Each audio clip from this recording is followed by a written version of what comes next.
Hello and welcome to the channel. Today we're going to be taking a look at the Oxford Montreal 3 touring suit. But before we do, roll the credits.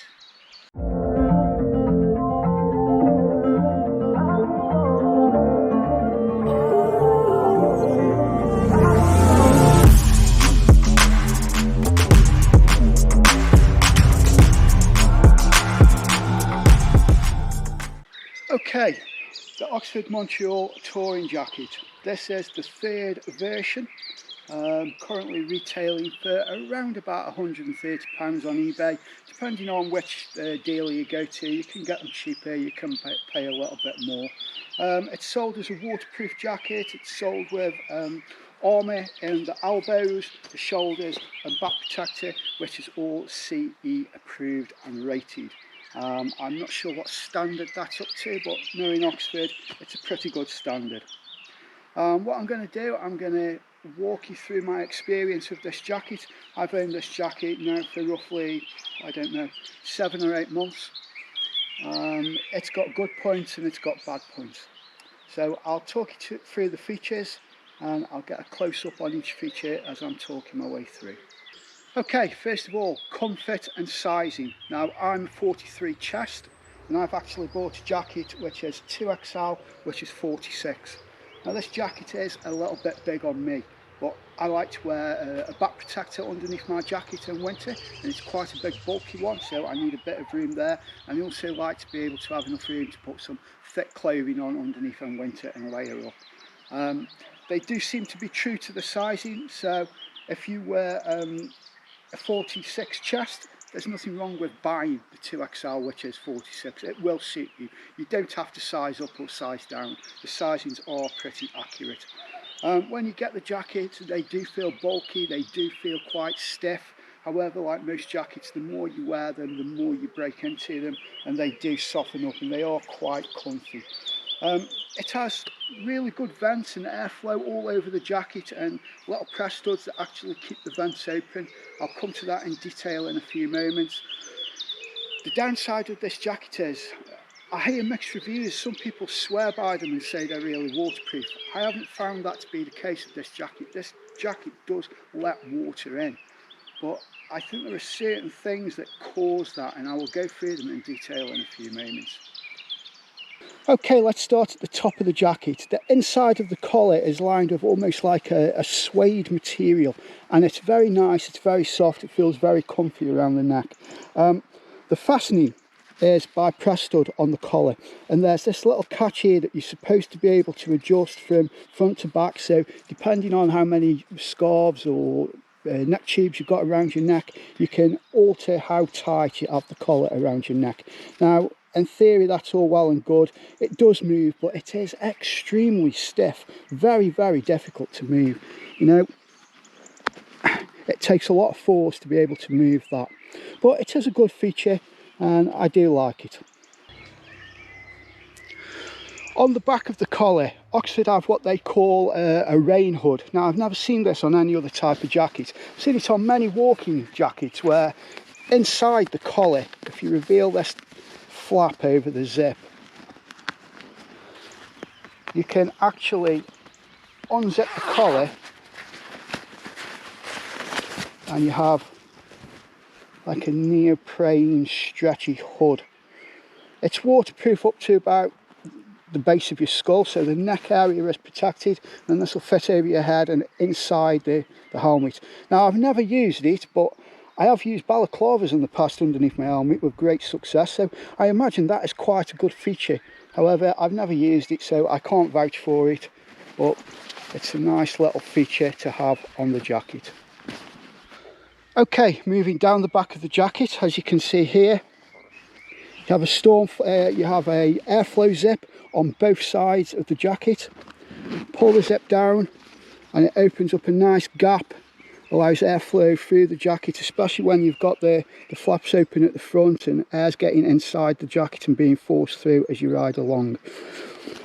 Now the problem with this jacket, why I say it lets water in, is through these so-called airflow flaps, because I don't know if you can see, but when you zip this up, it gets to there which is like a little storm flap, and it stops the zip from going any further, and it feels as though that is now closed.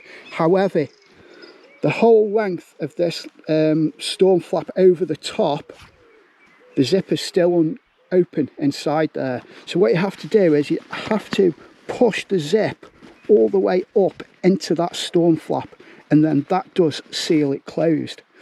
It's not such a problem on the back of the bike because obviously water's running down that way, but I'll show you on the front. When that's facing frontwards and you've got airflow coming that way, that pushes water underneath this flap, and if you haven't closed the zip all the way to the top, that's where water's getting in on the arms. So good idea, but I think that really needs rethinking because it's not the best in the world. Also on the back of the jacket at the base, you have this rear pocket, Velcro storm flap over the top. You can pop things in there, maps, keys, whatever you want to put in there, whatever floats your boat. It does stay dry as well, it doesn't let any water in, so quite impressed with that. On the side of the jacket, we have Velcro Drops. And basically you can pull those in and cinch the jacket around your waist. So if you're like me and you like a jacket a couple of sizes too big for you for the winter time, and the summertime when you put it on, you've only got your t-shirt on, if it feels too big, you can give these a good old tug and cinch it and get it nice and tight around your waist and around your body. The same right at the bottom of the jacket. You have the same thing again. This time it's just a little plastic tag that you can pull around, and you can pull it around your lower hips and tighten things up. Get exactly the right shape and fit for your body. Okay, coming to the front of the jacket. Again, we have another one of these airflow flaps, and again, exactly the same thing.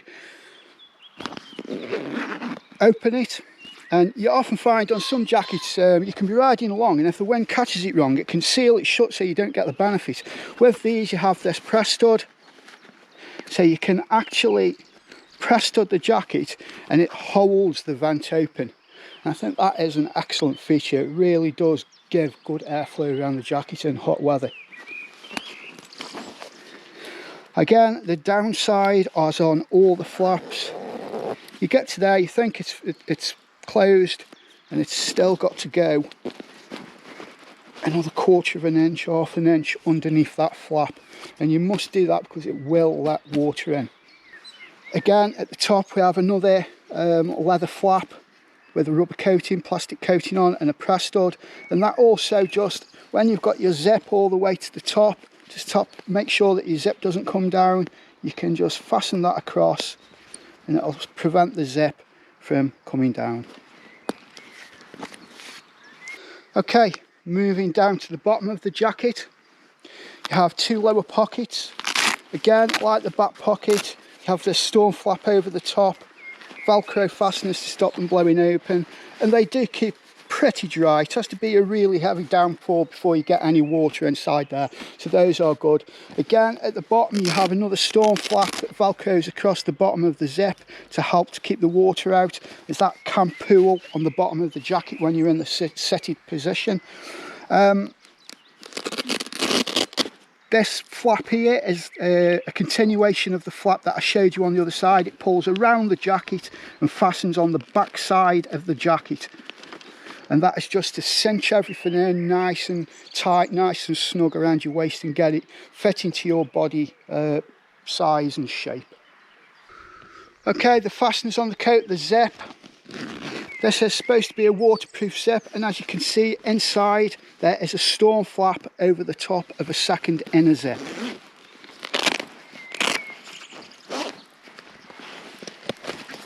So you've got zip number one. And then at the side of the inner zip, you have a small pocket which is waterproof, putting things like mobile phones or anything that you want to keep dry. And then this is the inner seal. And then you gain access to the inside of the jacket. Inside the jacket, you also have another pocket, putting mobile phones or money or documents, whatever you want to put in there. Inside the jacket is a 3-layer construction. However, you can only remove the thermal liner. You cannot remove the waterproof liner, as that is actually sewn in beneath this mesh and is non-removable. To remove the thermal liner, like most jackets, it's just zipped in. Again, there's another pocket hiding underneath there. It's almost like a magician's coat. Pockets pop up everywhere. The jacket is very, very warm, I have to say. There hasn't been many times that I've actually had to wear a lot of clothes underneath this jacket. It is a very, very warm jacket in winter, and it's nice and cool in summer when you want to open all the vents. I mean, the venting is that good. We're sort of midsummer now, and I haven't even removed the thermal lining in it. That's how good the airflow is through this jacket. Okay, a close-up of the arm air vent. This is the one that causes all the problems. My recommendation, if you're using this jacket and you want to let air is zip it from the bottom up. That way, if it begins to rain and you want to close, you just pull it down and it stops there and it is fully closed and no water will come in. Again, like the front of the jacket, when you've got it open, if you find the wind catching it and keeping it closed, you do have vents. You can alter how tight the arm of the jacket is around your own arm. And as you can see, this is the main problem. When zipping up, you zip to there, you think it's up, it's not. That much is still left open. And it's really fiddly because it's as though they've made this piece of material at the top here too tight. Very fiddly to get the zip actually all the way under and zipped up all the way to the top. So the Oxford Montreal 3 jacket. Would I buy this jacket again? In all honesty, I wouldn't know. For £130, I think I paid more than that because I actually bought it from a shop, a main dealer. I didn't buy it off the internet. I really wouldn't recommend this jacket. Mainly because it lets water in. If they sold this jacket as a water resistant or rain resistant jacket, then yeah, but to call it waterproof, it's just not waterproof. It lets too much water in. I've had water ingress around here just above this flap. The worst place is on the left arm. Even when that zips all the way up, it does improve it, but it still lets water and it soaks the inside of your arm. And in winter it gets really cold and horrible. It's uncomfortable. It's a shame because it's a well-made jacket. Other than that, you know, there's all the nice touches with the reflective panels on that catch the car headlights. It's comfortable to wear. It seems hard wearing, you know. I have no doubt at all if you came off in a crash, this would protect you. But Oxford, sort the waterproofing out on a jacket. You cannot sell a jacket, say it's waterproof, when it's not. People won't put up with that. So we'll move over onto the trousers now, and I'll show you what I think about the trousers. Okay, the Oxford Montreal touring trouser. Oxford sell these as a waterproof trouser. Once again, I can tell you they are not waterproof, so shock it. That is a bit of a spoiler right at the beginning of the review of the trousers. We'll start at the bottom and work our way up. So, at the bottom there is a zip on the side.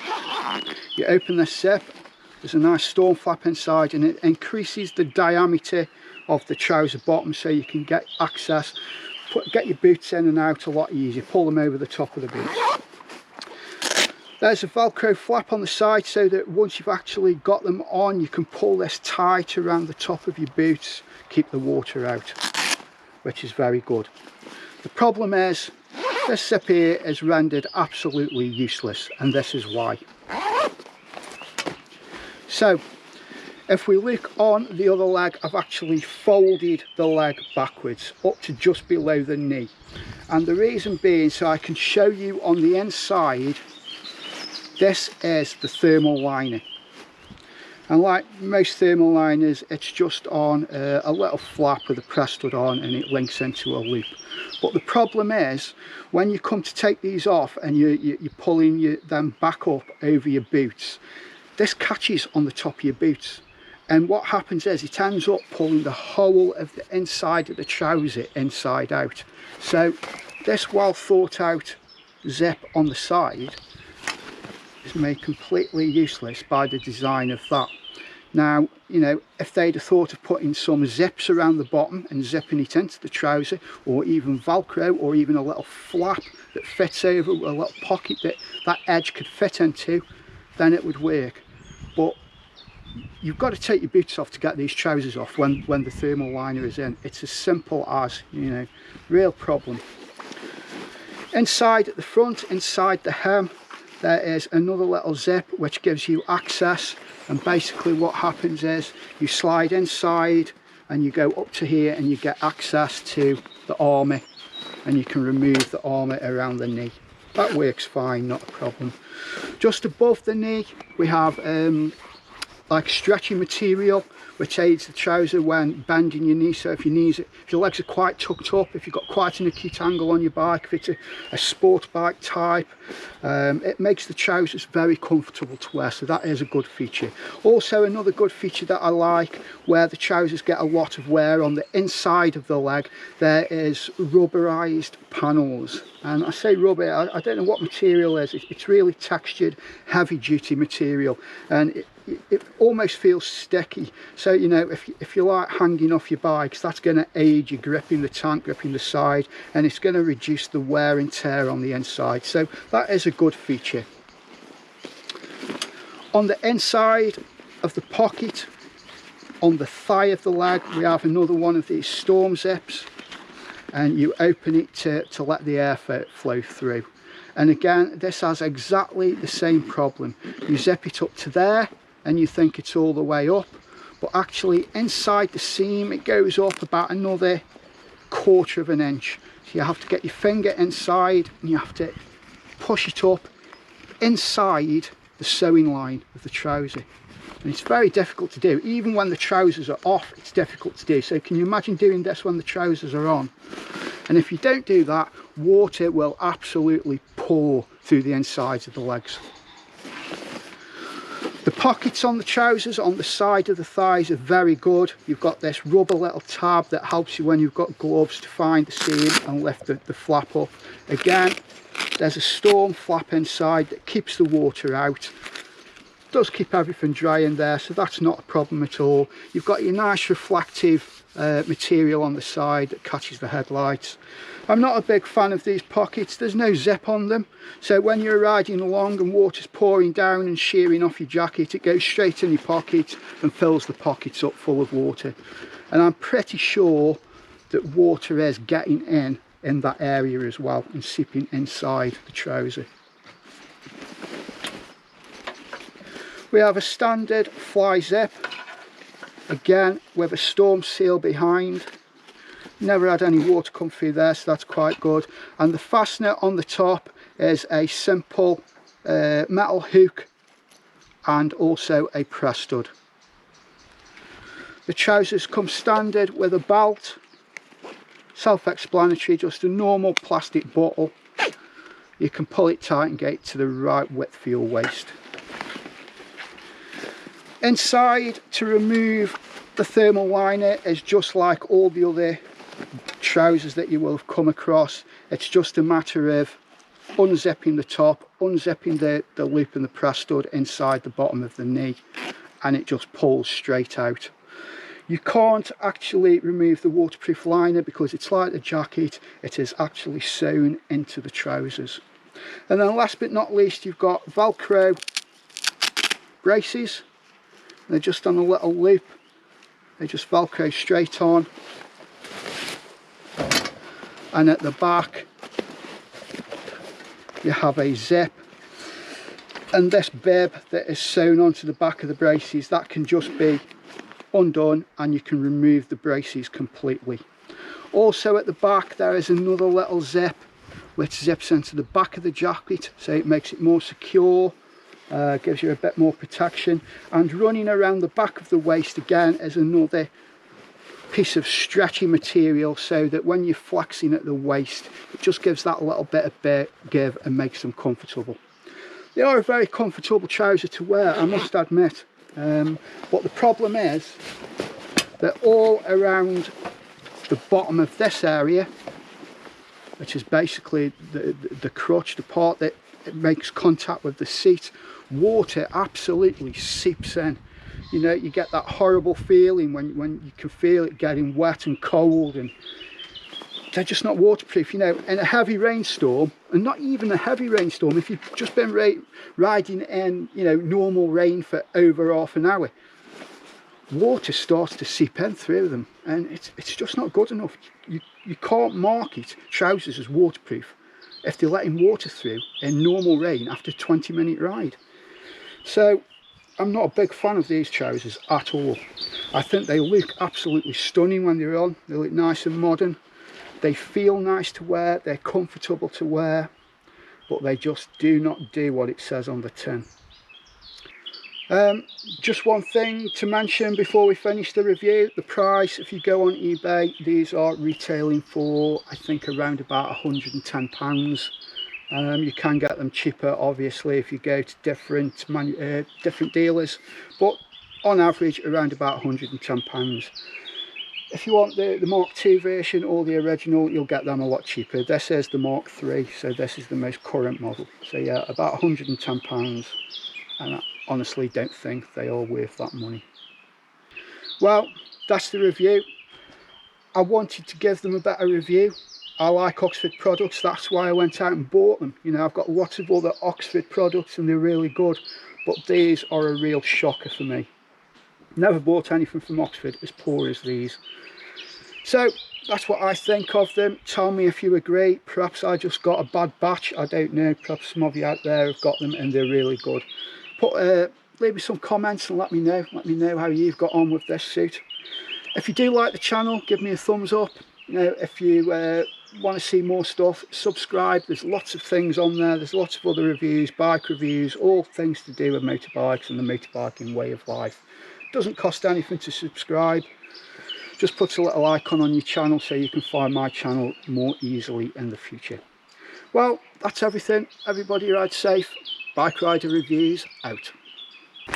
Looking at the bottom of the trouser. Oh, no way, you little shit. Fucking hell, I told you he's coming. Hello and welcome to the channel. Today we're going to be taking a look at... Fucking hell. Too late. Look everybody, it's Big Fat Noah, the YouTube star. Say hello Noah. Hello everybody.